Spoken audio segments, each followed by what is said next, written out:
oli ku Bokati TV. Leero enkya ne luli Bokati TV. Okay, buterevu tukwaniriza ate mpozi ku Bokati TV webale kubira mpozi ngate otulaba bulungi nnyo. Yongera okugamba bakyalibo bonna ne bannaggayi bonna babere mpozi nga basubscribinga. Olunaku olwaleero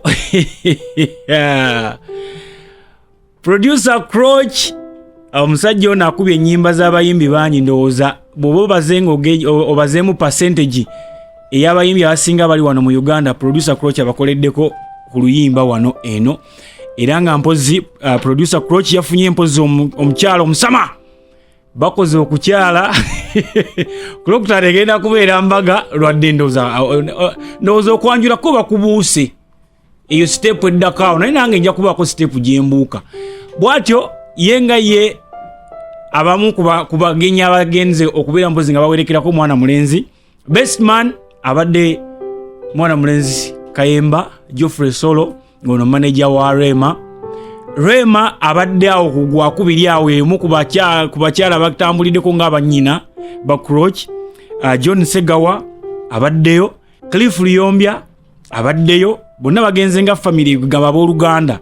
Kyekyewunyisa nti omukolo guno gubaddeko bayimbi bokka na ba manager na ba music ba producer bati be babaddeko nga bo. Ne twebuuza Croach ab'Oluganda baalaga. Kitwagala okubeera mpozi nga tumanya.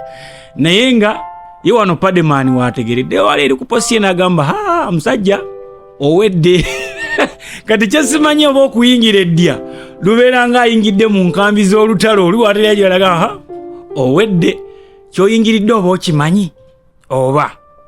Croach mukwano nnyo gwa Chris Evans y'omu ku basajja abaadibira ku lujja ne Croach abadde omu ku bo bw'atyo ne yeefunira kishuga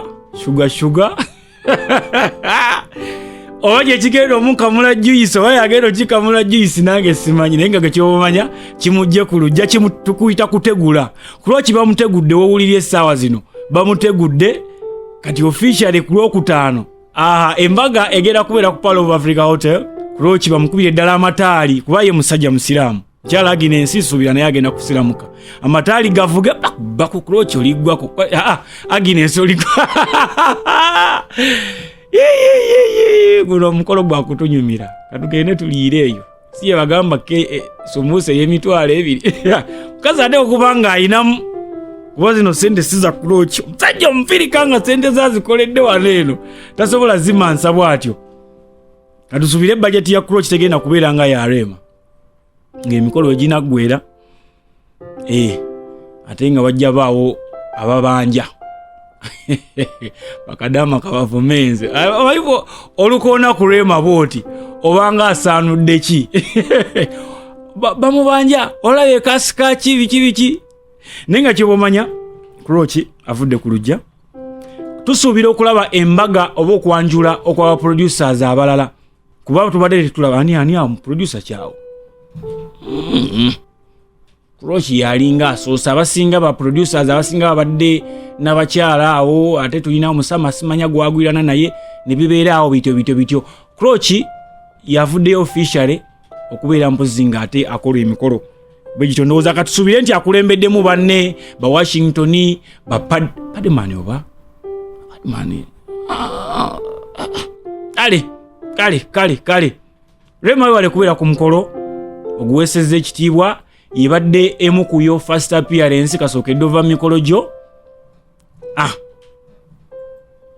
bulirira mwana mulenzi oyo agumire ebufumbo agumire eddya nga naawe ebizibu byobadde betumanyi byogumira byojjootobeeyo mu budyalyo ne mwana mulenzi Croach mubulirire mugamba obufumbo mwana wange si bwangu guma nange yamuzanjiribya naye bufumbo si bwangu muno amuzana yagumye Bokati TV sijja kusuka waneno Croach mwana tukubye mu bomu genda ofume mwana wange akayimba Croach kankuwereze akayimba ka Stella Kayaga akayimba kano bakayita mwana wange mwana wange kati okuze. Bokat TV. Oli ku Bokat TV leero enkya na luli. Bokat TV.